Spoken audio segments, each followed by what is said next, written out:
We often think about engagement as being something that we get up off our chairs and do. Americans don't often do this. It's very rare that we get up and do this. It's even rare that we vote.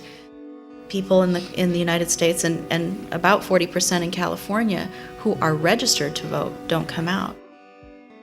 And one has to ask not only why for a simple act as voting it is this way, but what the meaning of sitting out means. Perhaps we've been constrained by our own imagination, or the lack of a particular type of political imagination that kind of forces us to always look to the historical past for analogies and possibilities of repetition.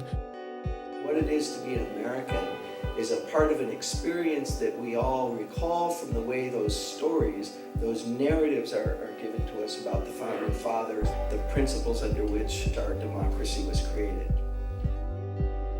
Every morning from grade school on, we get kids up to say the Pledge of Allegiance, which is essentially a civic prayer.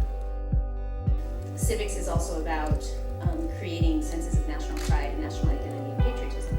And sometimes those things are at odds with one another, in particular for communities who were not included in that definition of citizen. And for the majority of American history, that was women and people of color. Some people have been upset about the tone, for example, of the healthcare public forums that happened in August of 2009, for example. And other people get upset about immigration or taxes or whatever it might be.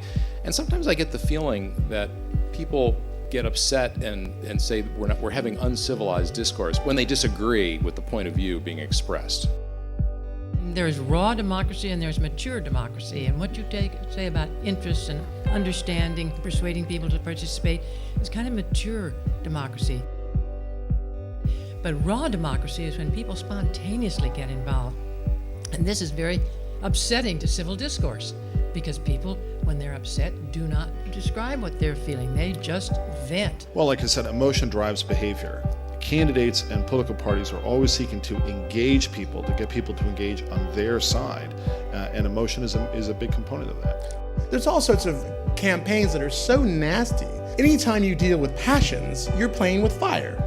Anytime you're leveraging people's anger or unhappiness, you may be getting them to a ballot box or getting them to a city council meeting, but you're also eliciting energies and emotions that may come back to be harmful to society in other ways.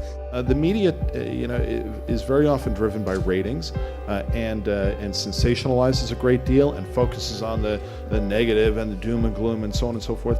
Then when people get electrified by an issue, and it usually is a strong emotion, or that shocks them into activity, that what I think is interesting is what happens then. We need to find models of appropriate discourse and feature them so that we realize that they're possible. We need the most robust democracy we can that is as open to alternative solutions as possible. And the question is, have we developed that capacity in times that were less fraught than they are now? It's an open question. I don't have an answer. We're going to see very quickly.